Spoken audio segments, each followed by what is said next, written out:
চলো ফ্রেন্ডস, তোমাদের সঙ্গে আজকে আমি আমার মায়ের হাতের একটা পুরোনো দিনের রান্না শেয়ার করি, যেটা এখন প্রায় হারিয়েই গেছে। কড়া গরম হয়ে গেছে, কড়াতে দিয়ে দেবো কিছুটা সর্ষের তেল।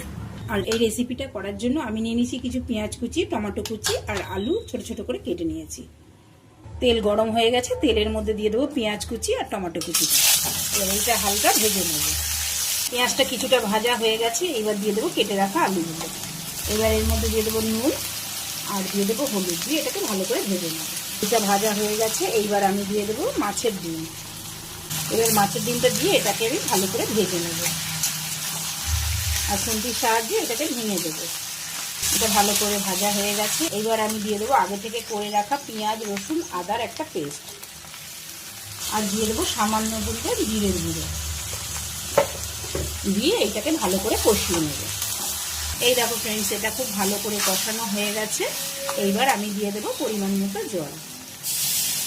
এটা ভাজাতে যেহেতু সেদ্ধ প্রায় হয়ে এসেছে, তাই আমি কিছুটা জল দিয়ে এটাকে ভালো করে শুকিয়ে নেব।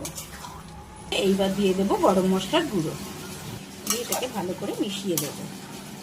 এই দেখো ফ্রেন্ডস, এটা রেডি। এটা খেতে কিন্তু দুর্দান্ত হয়।